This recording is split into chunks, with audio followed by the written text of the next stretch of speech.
And so, my fellow Americans, ask not what your country can do for you, ask what you can do for your country.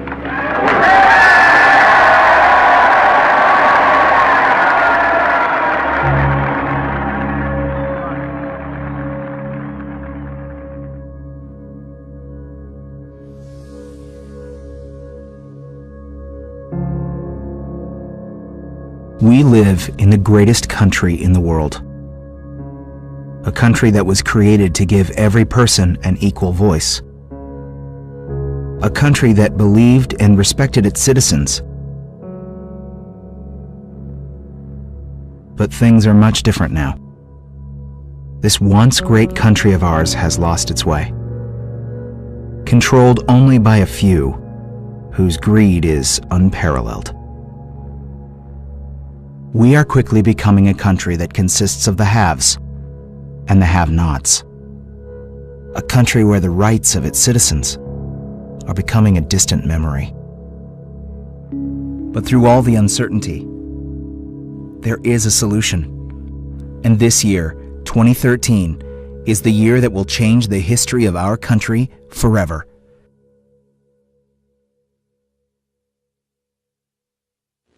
Our national debt is approaching $1 trillion. A few weeks ago, I called such a figure, $1 trillion, incomprehensible.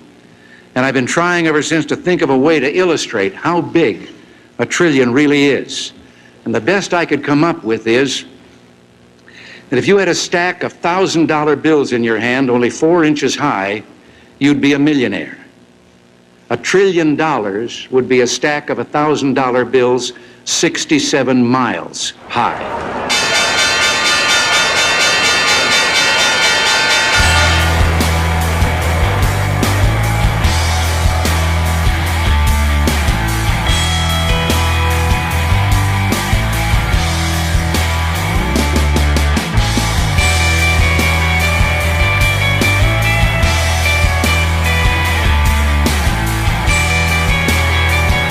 A new world order can emerge.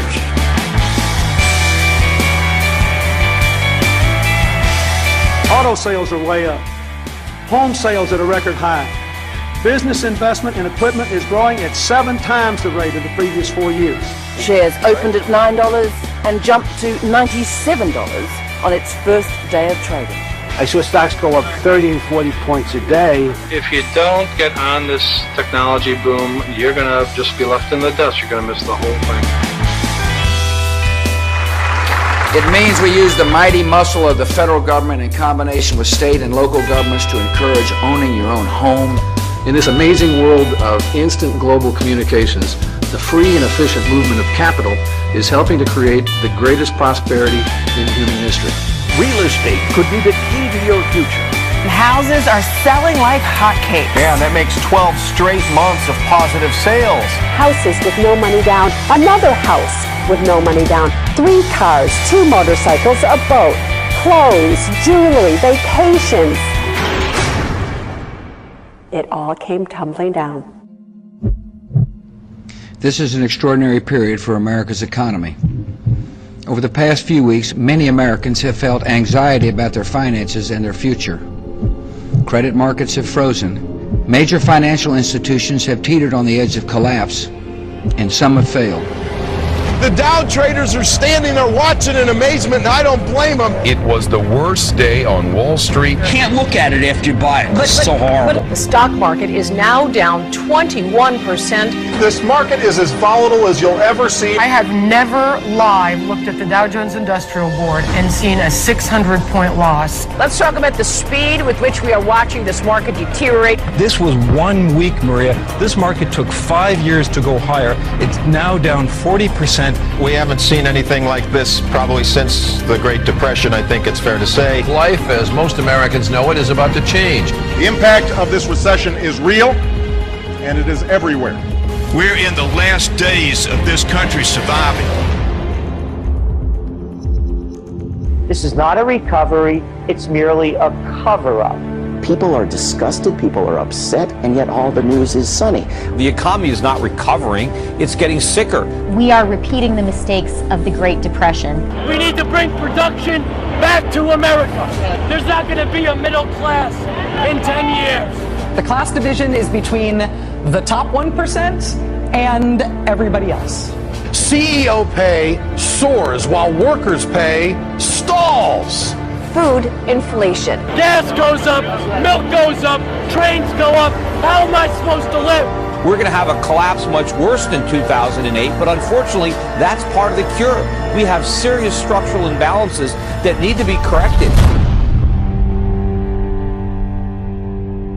In response to the nationwide decision by all U.S. banks to increase interest payments on all school loans to over 16%, students gathered today to burn their student loan documents in protest. The Fed's decision last week to initiate QE6 sent commodity prices soaring, and as a direct result, we're seeing triple-digit inflation numbers in food. China's largest credit rating agency downgrades U.S. Treasuries to junk status, and Moody's downgrades the U.S. Treasury yet again. On top of that, S&P warns of another downgrade of the U.S. dollar if debt ceiling isn't raised to $25 trillion. I'll come back and they tell me you fired. And I'm saying, what for? I didn't do anything. Walmart, the largest employer in America, just announced that they will be cutting 23% of their workforce. At the same time, the U.S. government is reporting an unemployment rate of higher than 14.3%, which is a 58% increase from last year's numbers. For the first time in U.S. history, a Treasury auction fell short of buyers, causing rates to spike over 11% today, its largest increase in over a decade. Panic in the bond markets has ensued. This morning, the Fed announced QE9 for $1.9 trillion, bringing the total stimulus for 2016 to $3.6 trillion. They try to claim that the stimulus bill worked, and I just look at all of the polling data, and no one believes it. It's like a sugar fix, like a sugar high, fueled only by the Fed. New numbers from the government today showed unemployment rising again. Our national debt is now approaching $20 trillion, and the Federal Reserve just announced that we are unable to pay the interest on our debt. Once an unthinkable event has now become a reality, and chaos has now broken out everywhere.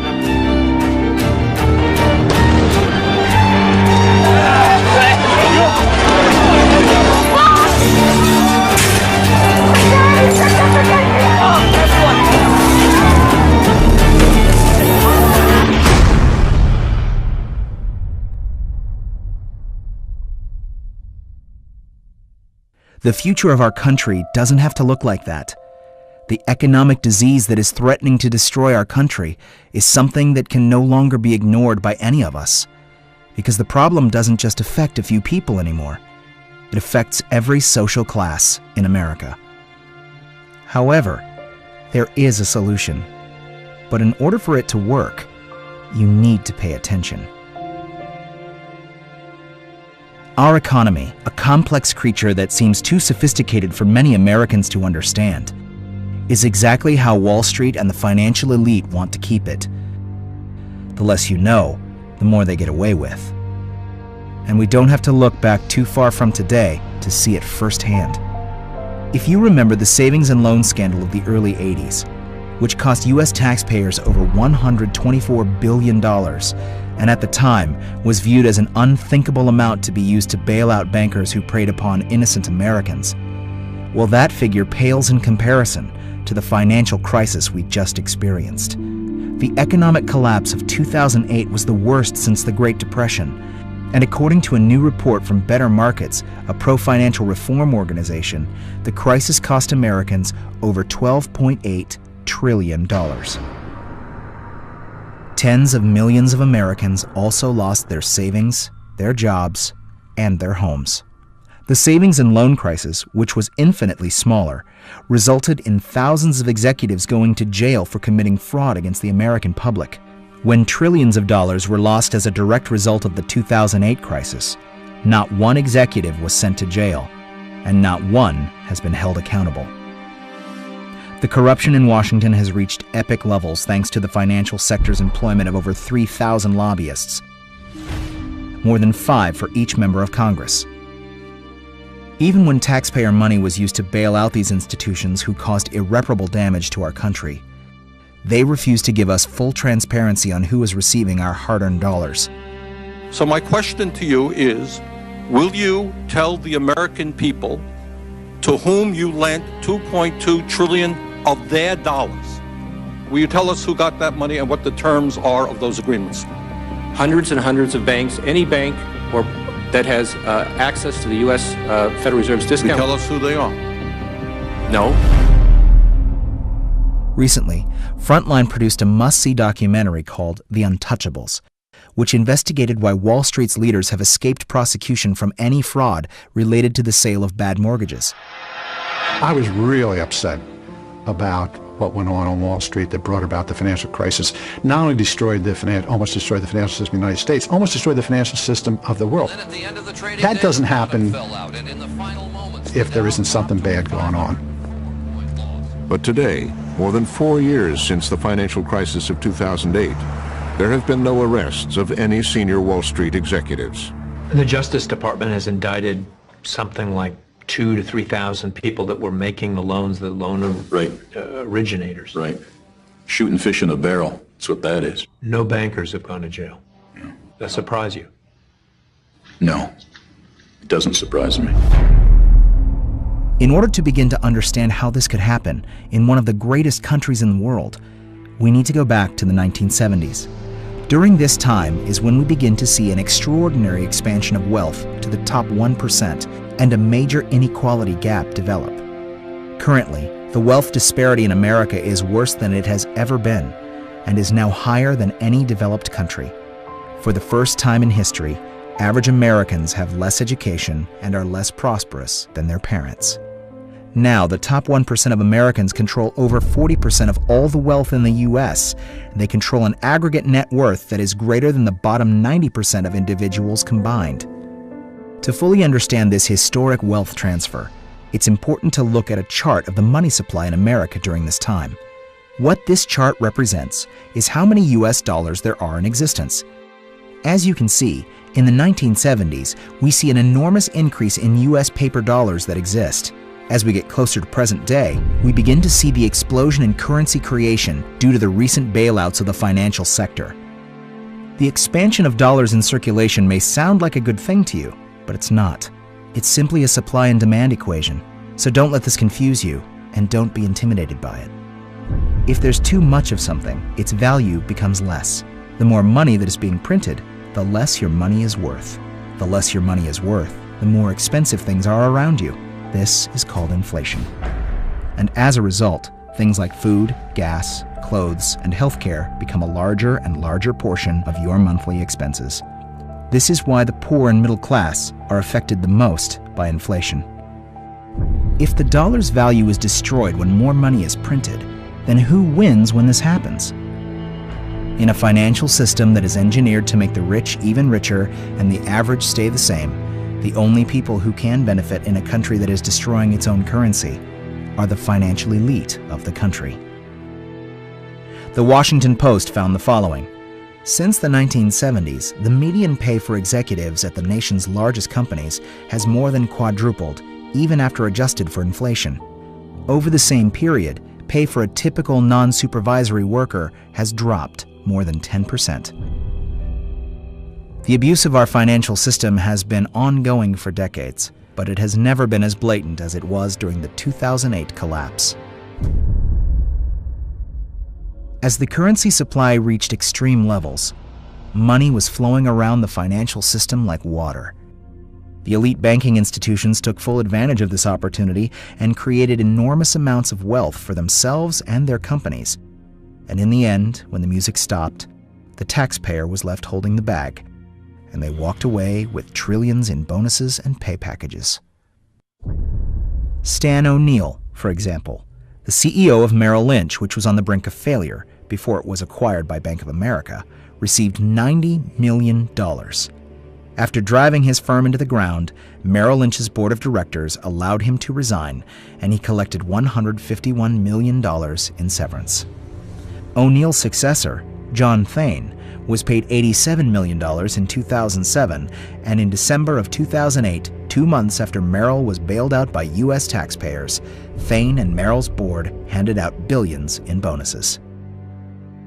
In 2009, as unemployment hit its highest level in more than 17 years, Morgan Stanley paid its employees over $14 billion, and Goldman Sachs paid out over $16 billion. This gross display of greed, during a time when our country was experiencing the worst financial collapse since the Great Depression, goes to show you the arrogance these institutions maintain. They control our money supply, and now they control much of our government as the divide between Wall Street and Washington has all but gone away. It's a Wall Street government controlled by the biggest banking institutions in the world, and now, more than ever, they are making their own rules. A familiar face you may remember is a man named Henry Paulson, the former CEO of Goldman Sachs, the biggest investment banking firm in the United States and one of the biggest contributors to the financial collapse. Mr. Paulson served as Goldman's CEO from 1999 to 2006 and was the highest paid on Wall Street. According to Forbes, his net worth has been estimated at over $700 million. On May 30th, 2006, Mr. Paulson became Treasury Secretary of the United States. By doing so, Paulson was forced to sell his $485 million of Goldman stock, but because of a law passed by the first President Bush, he didn't have to pay taxes on it, and it saved him over $50 million. This is just another example of how the divide between Wall Street and Washington has become non-existent, and as a result, some of the same banking institutions that created the 2008 collapse are now even bigger than they were before the crisis. So, what was it about the early 1970s that set us off on this perilous journey that is destroying everything our forefathers set out to create? For decades, our country's monetary system was based on what is called the gold standard. This helped our nation thrive during the Industrial Revolution and made us the center of economic power that we are today, even making the dollar the world's reserve currency. What a gold standard represented was that our money meant something. It wasn't just a piece of paper with some ink printed on it. Prior to 1971, the dollar was on the gold standard, which simply meant that every single dollar had a portion of gold stored at the U.S. Treasury. A dollar was essentially a gold certificate, or a claim on gold. Only a certain amount of money could be printed according to how much gold we had in reserves at the U.S. Treasury. What the gold standard accomplished was that it handcuffed politicians and bankers from printing as much money as they wanted. They actually needed to be disciplined in spending and borrowing, and the government couldn't run secret bailouts worth trillions of dollars. Because of this, the financial elite from around the world despised having the gold standard constrict their abilities to print as much money as they wanted. Gold was a fixed money supply, expanding with the economy at a very stable rate. But the bankers wanted a money supply that they controlled in order to increase their profits, loans payable to them, and debt that they could create out of thin air. By having the gold standard in place, it would be impossible for the people at the top to commit the type of fraud they have over the last 4 decades. If politicians wanted to spend too much money or go to war with money they didn't have, they couldn't. The gold standard gave us an honest money supply and a more disciplined government and banking sector. However, on August 15, 1971, due to pressures from the central banks and an expansion in government, President Nixon claimed he was going to temporarily suspend the U.S. gold standard. I have directed Secretary Connally to suspend temporarily the convertibility of the dollar into gold or other reserve assets, except in amounts and conditions determined to be in the interest of monetary stability and in the best interest of the United States. They led the American people to believe that the suspension of the gold standard was a temporary measure that Washington had to take, while fully understanding that this abolishment would be permanent and would change the future of America forever, for the benefit of only a few. From this point on, the dollar wasn't tied to gold anymore, and it became what is referred to as a floating currency or a fiat currency. Now, with nothing constraining its creation, our money supply exploded and all bets were off. Our currency was now prisoner to a few elite banking institutions that could create money as they deemed necessary. Abolishing the gold standard was the last hurdle for the financial elite to overcome. From here on out, the money poured in for the top 1% of our country and changed the course of America forever. This destroyed the value of our currency for the majority of us, while a small percentage made fortunes. This was the beginning of the extreme divide between the rich and the poor in our country. This historic increase in our money supply created the perception of a boom, but the living standards for the majority of Americans have collapsed, while those at the top have flourished. The destruction of our dollar is why it now takes 2 incomes just to support a family. As the government continues to expand the money supply, this scenario will only get worse for the majority of Americans if we don't begin to create change now. We need to restore the gold standard and put the handcuffs back on the politicians and elite bankers so this can never happen again. If we don't act now, the end result will be the collapse of the entire middle class and complete civil chaos. If you don't believe this is an issue that affects you, think again. No matter what your occupation is, you get paid in dollars, you save in dollars, and you value your assets in dollars. This affects you whether you like it or not, and the financial elite of our country control your future. Whoever controls the volume of money in any country is absolute master of all industry and commerce. And when you realize that the entire system is very easily controlled, one way or another, by a few powerful men at the top, you will not have to be told how periods of inflation and depression originate. President Garfield was assassinated just weeks after making this statement. Without a return to the gold standard, you and your family will continue to be robbed by the financial elite of this country. We must demand a gold standard immediately and take back control of this once great nation. And here is how we're going to do it.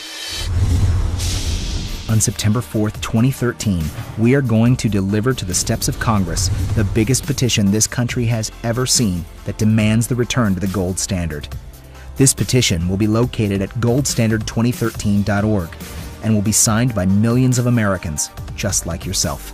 We are targeting some of the most influential celebrities in America to use their voices to expose the gold standard and the impact it will have for generations to come. They have the ability to spread this message to millions of Americans with a single click, and we need their help in taking this message nationwide. Then, we're going after the individuals that can help make change, the policymakers. No matter what side you're on, this is something we can all agree on. When inequality has become so apparent in this country that there are hundreds of thousands, if not millions of people demanding a solution, like restoring the gold standard, the United States government has no choice but to address the issue. We've identified the policymakers that can help make the gold standard become a reality, so we are focusing on them. On our website, we've made it easy to call them, write them directly, meet with them to get their attention. And that's what we intend to do.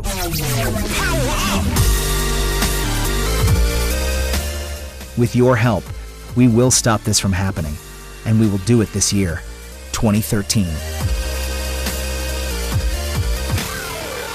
We the people will post this video on every social website, blog, media outlet, message board, chat room that we can find. We will share it with everyone we know until we have blanketed the internet with this important message that exposes these criminals for what they are. Then, on September 4th, 2013, we will march to the steps of Congress and deliver to the Obama administration and to Congress one of the largest petitions this country has ever seen. This is the day we will make history. This is the day we will take back control of our country. For decades, the American financial system was stable and safe.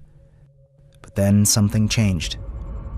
Washington and the financial industry turned its back on society, corrupted our political system, and plunged the world economy into crisis, destroying many lives without remorse. It's always been that the decisions made by the people with the money and the power dictated the priorities of their government and economy. They create the future as they see it, for only the benefit of a select few. Without the gold standard constraining the mass creation of our currency, we will always be prisoners to the financial elite of this country, and that's unacceptable. We have reached a crucial time in our country's history. where what we do or don't do right now will affect every generation to come. The financial system that is designed to benefit only a select few is at the root of our crisis, and that needs to change. They will tell us that reinstating the gold standard will not work, and that the ways to solve our country's problems are too complicated for us to understand. They will tell us that they will make the right choices to create change, and that from here on out, everything will be fine. Yet at the same time, they will spend billions fighting reform. But now, we are more connected and more powerful than ever, and we will fight for equality for every social class in America. It's turning the system upside down, and it changes everything. Restoring the gold standard won't be easy, but if we succeed, we will have saved the future of our country for ourselves, our children, and for future generations. And that's worth fighting for.